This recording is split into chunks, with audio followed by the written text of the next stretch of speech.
अस्सलामुअलैकुम। Easy video हाजिर है आज MGT 101 फाइनेंशियल अकाउंटिंग के चैप्टर नंबर 4 के साथ। चैप्टर स्टार्ट करने से पहले आपसे रिक्वेस्ट है, अगर आप इस चैनल पे न्यू हैं तो इस चैनल को अभी सब्सक्राइब करें। अगर आपको वीडियो के समझ आती है और आप इसे इजी समझते हैं तो इस वीडियो को लाइक भी करें और शेयर भी करें। तो आइए चलते हैं, अपना चैप्टर स्टार्ट करते हैं।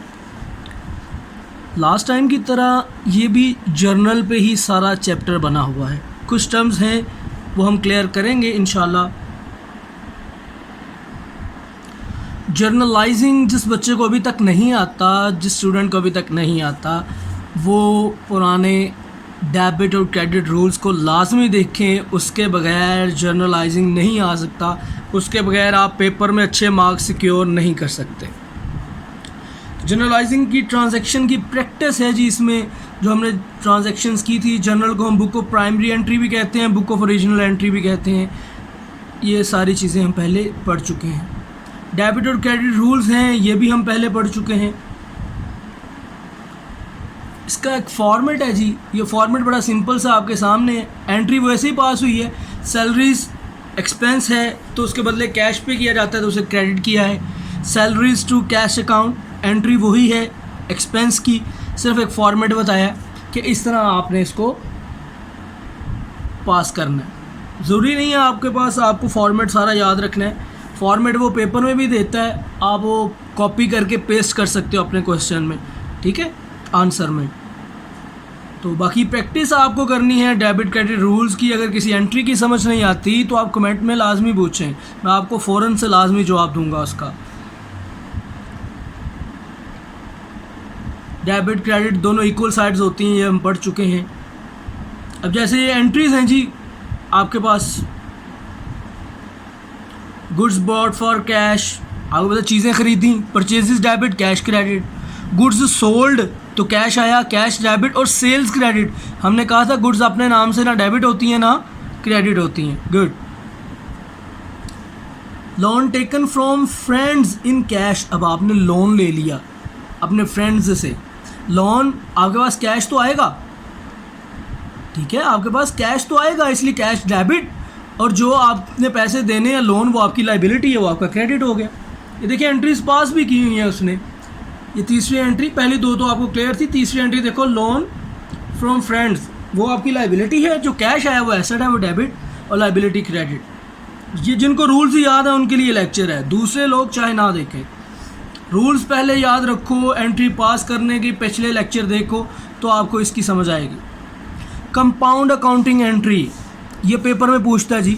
कंपाउंड अकाउंटिंग एंट्री होता है जब आप किसी एक ट्रांजैक्शन में सेम हेड की दो एंट्रीज कर रहे हो। एक ही ट्रांजैक्शन में सेम ही एंट्री में आप मल्टीपल जर्नल एंट्रीज पास कर रहे हो। मिसाल के तौर पे आपने सैलरीज और स्टेशनरी के पैसे दिए हैं तो ट्रांजैक्शन एक ही है। पैसे आपने 17,000 रुपया दिया है, सॉरी 7,000, 1,000, 8,000 रुपया दिया है, लिखा हुआ है cash 7,000 was paid for salaries and cash 1,000 was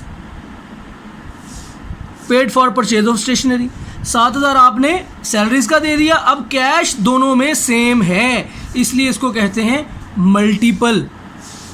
multiple entry, यानी कंपाउंड अकाउंटिंग एंट्री। इसमें मल्टीपल अकाउंट्स आ गए ना, सैलरीज भी आ गया और स्टेशनरी भी आ गई, लेकिन दोनों के बदले में पे क्या किया, कैश, यानी salary debit cash credit, stationery debit cash credit. Cash credit ही होना है, सैलरी पे की तो सैलरी, स्टेशनरी खरीदी तो स्टेशनरी डेबिट। ये सारी एंट्रीज के कंसेप्ट में आपको बता चुका हूँ। अब देखो ये कंपाउंड एंट्री वो कह रहा है इस तरह पास कर सकते हो, सैलरी भी डेबिट कर दो, स्टेशनरी भी डेबिट कर दो।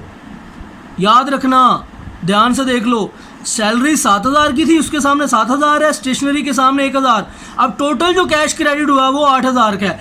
अब डेबिट और क्रेडिट दोनों इक्वल होने चाहिए, वो भी 8,000 है, वो भी 8,000। गुड।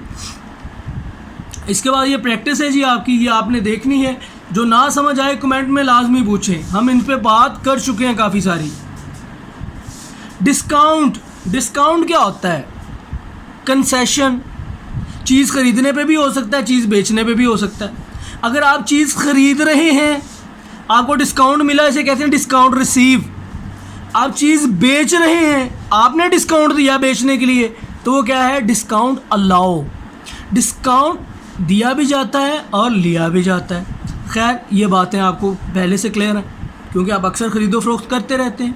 अब टाइप्स ऑफ अकाउंट में दो किस्म के अकाउंट हैं, एक ट्रेड डिस्काउंट और दूसरा सेटलमेंट डिस्काउंट। सेटलमेंट डिस्काउंट को कैश डिस्काउंट भी कहते हैं, याद रखना। ट्रेड डिस्काउंट वो होता है जो ट्रांजैक्शन होने से पहले at the time of dealing, जब आप डीलिंग कर रहे हो उस वक्त कहा जाता है ना कितना डिस्काउंट लूँगा या दूंगा, तो उसे कहते हैं ट्रेड डिस्काउंट। और जो एक्चुअल कैश पे करने लगे तो तब बंदा कहे यार 100 की बजाय 90 ले लो, या वो कहे या 100 की बजाय 90 दे दूंगा, तो इसे कहते हैं कैश डिस्काउंट। गुड। यानी डीलिंग के टाइम जो डिस्काउंट है वो ट्रेड डिस्काउंट है, जो कैश की सेटलमेंट के दौरान कैश देते या लेते वक्त डिस्काउंट है वो कैश डिस्काउंट है। अब याद रखना, ट्रेड डिस्काउंट हमेशा कैलकुलेट तो किया जाता है लेकिन इसको मेंशन नहीं किया जाता।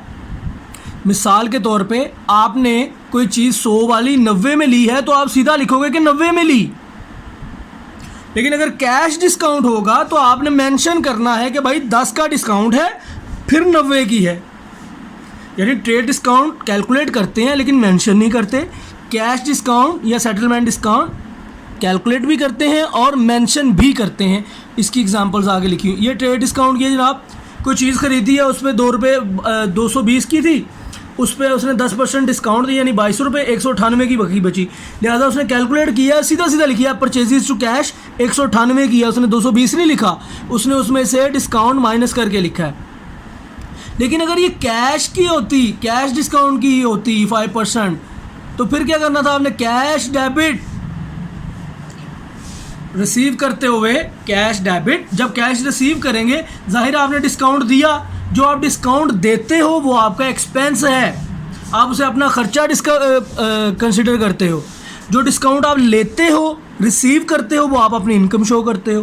तो जो एक्सपेंस है वो डेबिट होगा, इनकम जो है वो क्रेडिट होगी। आपके रूल्स अगर आपको याद हैं, ये देखो, कैश टू डेटर, जिसके पैसे देने, जिससे पैसे लेने थे उसने कैश दिया, डेटर ख़त्म कर दिया, हमने क्रेडिट कर दिया कि अब हमारा एसेट ख़त्म हो गया, इससे पैसे आ गए।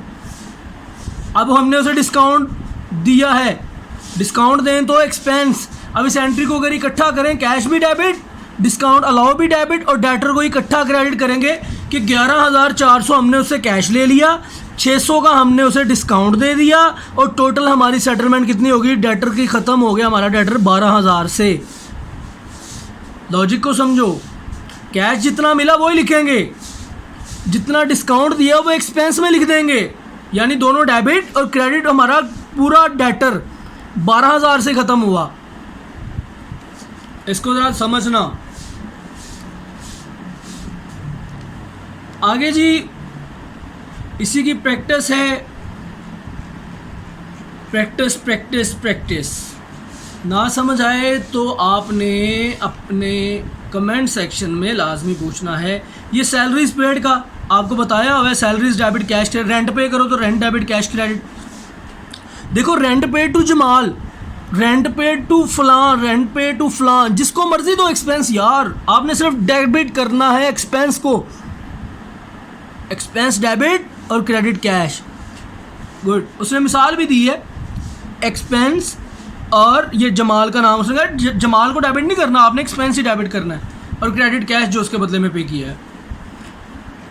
अच्छा जी, इसके बाद जर्नल है, सेल्स जर्नल आपको पता है जहाँ सेल्स की एंट्री लिखी जाती है, परचेज जर्नल जहाँ परचेज की एंट्री लिखी जाती है। सेल रिटर्न, देखो आपने कोई चीज़ बेची है वो वापस भी तो हो सकती है, आपने कोई चीज़ खरीदी है अब भी तो वापस कर सकते हो, उसे परचेज रिटर्न कहते हैं। खरीदी हुई चीज़ वापस करें तो परचेज रिटर्न, बेची हुई चीज़ वापस लें तो सेल्स रिटर्न। और एंट्री भी स्क्यूलेट होती है, जैसे परचेज टू कैश, खरीदते हुए परचेज डेबिट कैश क्रेडिट। अगर वो परचेज करके आप रिटर्न कर दो तो क्या होगा, कैश डेबिट जो पैसे वापस ले लिए आपने परचेज, और परचेज रिटर्न क्रेडिट, यानी एंट्री को रिटर्न कर देना है आपने परचेज रिटर्न के नाम से। और सेल्स रिटर्न, सेल जो आपने बेची है वो भी तो आपको वापस आ सकती है, सेल क्रेडिट होती है। रिटर्न की एंट्री में सेल रिटर्न डेबिट और जो कैश दिया उसके बदले में वो क्रेडिट। सिंपल। इसके बाद जी परचेज रिटर्न बता दिया मैंने आपको। ये सारी प्रैक्टिस है। कैश बुक जिसमें कैश की एंट्रीज लिखी जाती हैं, मैंने आपको बताया था, जिसमें हम सिर्फ कैश का आना और कैश का जाना लिखते हैं। 3 किस्म की कैश बुक्स होती हैं, बल्कि चौथी भी इसमें पेटी कैश भी ऐड कर दिया, चारों बता दें। सिंगल कॉलम कैश बुक में सिर्फ कैश का कॉलम होता है। डबल कॉलम कैश बुक में कैश के साथ साथ बैंक या डिस्काउंट का कॉलम होता है। और 3 कॉलम में बैंक और डिस्काउंट और कैश तीनों का होता है। ये इसलिए फर्स्ट सिंगल, 2 और 3 कॉलम कहलाती है। पेटी कैश होता है जो आपके रोज़मर्रा के एक्सपेंस होते हैं, उसके लिए अलग से पेटी कैश वाउचर, पेटी कैश बुक बनाई जाती है। वो पेटी कैश बनाने के 2 तरीके हैं, वो भी आपकी बुक में होंगे। नेक्स्ट हुआ तो मैं बता देता हूँ आपको। हाँ है, पेटी कैश 2 है, एक मेन कैश और पेटी। मेन कैश तो आपको पता है कंपनी का होता है, सारा साल उसकी जो रिसीट एंड पेमेंट्स होती हैं। पेटी कैश उसकी इनसिग्निफिकेंट पेमेंट्स होती हैं, यानी ये सिग्निफाई नहीं होती, क्लियर नहीं होती, ये डेली बेसिस की पेमेंट्स होती हैं। अच्छा, मिसाल के तौर पे एक कैशियर को कंपनी 2 किस्म से पेटी कैश मेंटेन करवाती है। एक पेटी कैश सिस्टम है, दूसरा इम्प्रेस्ड सिस्टम है। पेटी कैश सिस्टम में एक ख़ास किस्म की फ़िक्स अमाउंट कैशियर को दे दी जाती है एक ख़ास अरसे में, और फिर उस अरसे के बाद उससे उसका हिसाब ले लिया जाता है। इसे कहते हैं पेटी कैश सिस्टम। यानी हर हफ्ते बाद उसे कहा जाता है कि ये लो लाख रुपया, और हफ्ता ख़त्म होने के बाद उससे उसका हिसाब ले लिया जाता है, और ये अमाउंट भी फ़िक्स होती है और टाइम पीरियड भी फ़िक्स होता है। इम्प्रेस्ड सिस्टम में क्या होता है, जितना भी मैक्सिमम किसी ख़ास अरसे के लिए कैश की ज़रूरत होती है कैशियर को, उसे उतना कैश दे दिया जाता है। इसमें फ़िक्स इंटरवल नहीं होता और फ़िक्स अमाउंट नहीं होती। पेटी कैश सिस्टम में फ़िक्स अमाउंट होती है, इम्प्रेस सिस्टम में फ़िक्स अमाउंट नहीं होती। क्लियर, याद रखना, ये डिफरेंस पूछता है वो पेपर में। लेकिन जी इस चैप्टर में यही था, आगे इसकी अपनी प्रैक्टिस है। चैप्टर नंबर 5 इंशाल्लाह हम नेक्स्ट लेक्चर में कवर करेंगे। अगर आपको इस लेक्चर की समझ आई है तो शेयर करें, लाइक करें। जो समझ नहीं आया उसके लिए कमेंट करें, इंशाल्लाह हम मज़ीद समझाने की कोशिश करेंगे। आपसे रिक्वेस्ट है इस चैनल को सब्सक्राइब करें और सपोर्ट करें इस चैनल को। आपसे मुलाकात होगी इंशाल्लाह अगली वीडियो में, तब तक के लिए अल्लाह हाफिज़।